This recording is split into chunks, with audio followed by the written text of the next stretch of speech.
बिस्मिल्लाहिर्रहमानिर्रहीम। Adsorption isotherms.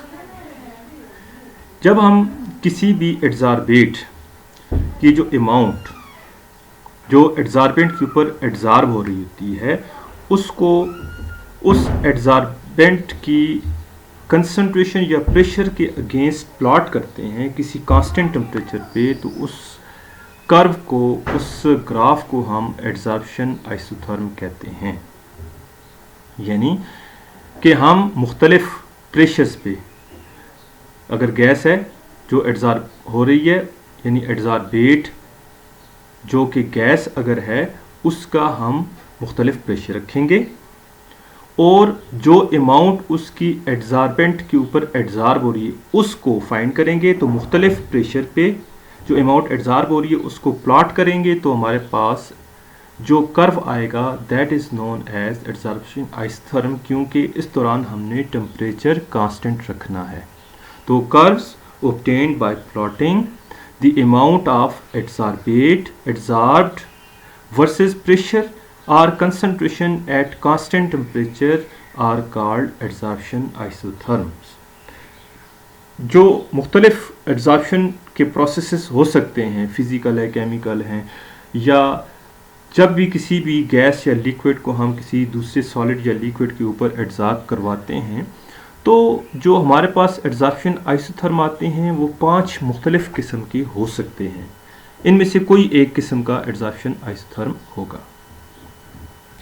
ये number 1 graph है ये x by m amount of adsorb per unit mass of adsorbent, x amount of adsorbate, m mass of adsorb. तो ये हो गया amount of adsorbate adsorb per unit mass of adsorbent.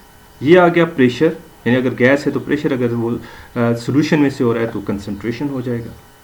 तो ये पहला ग्राफ हमें ये बता रहा है कि जैसे जैसे हम प्रेशर बढ़ा रहे हैं यानी हम आगे की तरफ जा रहे हैं तो ये ग्राफ ऊपर की तरफ जा रहा है। इसका मतलब है जो अमाउंट एड्जॉर्ब हो रही है वो प्रेशर के बढ़ाने से बढ़ती जा रही है, बढ़ते बढ़ते बढ़ते ये मैक्सिमम पे पहुँच गई है। इसका क्या मतलब है कि पहले सरफेस जो है अनकवर्ड थी, वो सरफेस कवर होती जा रही है और यहाँ पे क्या सरफेस सारी की सारी कवर होकर मोनोमॉलिक्यूलर लेयर बन गई है। तो ये जो इस तरह का कर्व हो, ये मोनोमॉलिक्यूलर लेयर के लिए आप देखें, अब फर्दर इसके ऊपर एड्जॉर्प्शन नहीं हो रही तो मोनोमॉलिक्यूलर लेयर फर्दर जो है इसके ऊपर, इसलिए हम कहेंगे कि ये मोनोमॉलिक्यूलर लेयर के लिए ये फर्दर एड्जॉर्प्शन नहीं हो। जैसे नाइट्रोजन जो है वो चारकोल के ऊपर -195 डिग्री सेंटीग्रेड के ऊपर एड्जॉर्ब करवाएं तो इस तरह का कर्व शो करेगी। ऑक्सीजन जो है वो उसको चारकोल के ऊपर -183 डिग्री सेंटीग्रेड पे अटैच करवाएं तो इस तरह की हमें ग्राफ मिलेंगे। तो दिस इज़ एड्जॉर्प्शन आइसोथर्म और ये लैंगमियर एड्जॉर्प्शन आइसोथर्म भी इसको कहा जाता है और ये मोनोमॉलिक्यूलर लेयर के लिए होता है। दूसरा हमारे पास ये भी हमें शो कर रहा है कि जैसे जैसे हम प्रेशर को बढ़ा रहे हैं तो जो अमाउंट एड्जॉर्ब हो रही है वो बढ़ती जा रही है, बढ़ते बढ़ते ये मैक्सिमम हुई, ये मोनोमॉलिक्यूलर लेयर बन गई, फिर फर्दर हमें फिर इंक्रीज हो रही है। इसका क्या मतलब है? इसका मतलब ये हुआ कि ये मोनोमॉलिक्यूलर लेयर के बाद फर्दर एड्जॉर्प्शन हो रही है, मतलब मल्टी मॉलिक्यूलर लेयर बन रही है। तो ये फिजिकल एड्जॉर्प्शन को, ये केमिकल एड्जॉर्प्शन को ये फिजिकल एड्जॉर्प्शन को रिप्रेजेंट कर रही है कि मोनोमॉलिक्यूलर लेयर के बाद फर्दर एड्जॉर्प्शन हो रही है और मल्टी मॉलिक्यूलर लेयर बन रही है। तो मल्टी मॉलिक्यूलर लेयर बनती है in case of physical adsorption. जैसे इसकी एग्जांपल हम ले सकते हैं, नाइट्रोजन को आयरन के ऊपर एड्जॉर्ब करवाएं एट -195 डिग्री सेंटीग्रेड, इसी नाइट्रोजन को सिलिका जेल के ऊपर एट -195 डिग्री सेंटीग्रेड आप एड्जॉर्ब करवाएं तो इस तरह की मल्टी मॉलिक्यूलर लेयर बनेगी। ये हमें तीसरा कार्य जो बता रहा है कि हम प्रेशर तो ज़्यादा बढ़ा रहे हैं लेकिन जो अमाउंट एड्जॉर्ब हो रही है वो उतनी तेज़ी से नहीं हो रही। ये इस तरह का जो बिहेवियर होता है ये बहुत ही रेयर होता है, बहुत कम केसेस में हमें इस तरह का बिहेवियर नज़र आता है कि हम प्रेशर तो ज़्यादा बढ़ा रहे हैं, जो अमाउंट एड्जॉर्ब हो रही है वो कम हो रही है। जैसे कि ब्रोमीन जो है सिलिका जेल के ऊपर -79 डिग्री सेंटीग्रेड एड्जॉर्ब करवाएं तो इस तरह का हमें कर्व मिलेगा।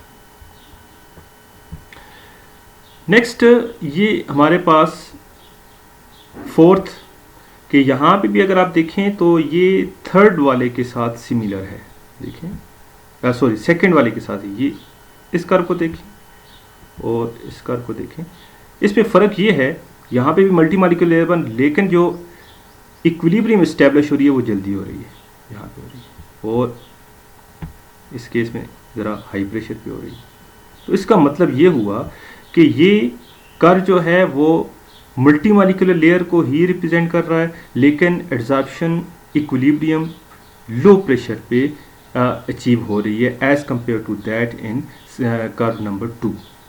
इसी तरह से इसको देखें, ये थर्ड के साथ सिमिलर है, देखें ये थर्ड जो है बिल्कुल ऐसा ही है, लेकिन यहाँ पे भी क्या हो रहा है, एड्जॉर्प्शन जो है वो उसकी इक्विलिब्रियम जल्दी इस्टेब्लिश हो रही है लो प्रेशर। तो ये जो फोर्थ है, ये बेंजीन को अगर आप फेरिक ऑक्साइड के ऊपर एड्जॉर्ब करवाएं, फेरिक ऑक्साइड जेल हो 50 डिग्री सेंटीग्रेड पे, इस तरह का कर्व मिलेगा। और फिफ्थ जो है, ये वाटर वेपर्स को चारकोल के ऊपर 100 डिग्री सेंटीग्रेड के ऊपर एड्जॉर्ब करवाएं, तो इस तरह का कर्व। तो 4 और 5 सेकंड और थर्ड की तरह ही हैं, लेकिन एड्जॉर्प्शन इक्विलिब्रियम हमें मिल जाएगी या मैक्सिमम एड्जॉर्प्शन हमें अचीव होगी at lower pressure as compare to that in second and third curve. ये जो 4 और 5 ये जो कर्व हैं, ये डिफरेंट क्यों हैं कि इनमें कैपिलरी कंडेंसेशन होती है। ये जो 4 और 5 कर्व हैं, ये कैपिलरी कंडेंसेशन को शो कर रहे हैं। कैपिलरी कंडेंसेशन का मतलब ये है कि जो हमारे पास एड्जॉर्बेंट है वो पोरस है, और ये एड्जॉर्बेट है वो उसकी कैपिलरी पोर्स के अंदर जाता है और उन पोर्स के अंदर मल्टी मॉलिक्यूलर लेयर बनाता है, यानी उसकी सरफेस पे भी अटैच हो, साथ उसके अंदर इस तरह के पोर हैं कि उन पोर्स के अंदर जाकर मल्टी मॉलिक्यूलर लेयर बनाकर उनको फिल करता है और इस तरह से कंडेंस फॉर्म में चला जाता है। तो कैपिलरीज के अंदर कंडेंसेशन हो रही है, so it is known as capillary condensation. कि एड्जॉर्बेट जो है वो एड्जॉर्बेंट के सरफेस के ऊपर कैपिलरीज बनी हुई हैं, उनके अंदर जाकर उनमें कंडेंस होगा और उनमें कैपिलरीज के अंदर मल्टी मॉलिक्यूलर लेयर बना रहा होगा और उनको फिल कर देगा। तो ये इसको हम कहेंगे कि जो एड्जॉर्बेट है वो एड्जॉर्बेंट की कैपिलरीज के अंदर जाकर मल्टी मॉलिक्यूलर लेयर बनाकर कंडेंस हो जाता है, so it is known as capillary condensation. तो ये 5 तरह के कर्व हम आमतौर पे ऑब्जर्व करते हैं। This is for monomolecular layer, this is for multi molecular chemical option, this is for physical. This is rather uncommon, and fourth and fifth are also similar to second and third, but they represent capillary condensation.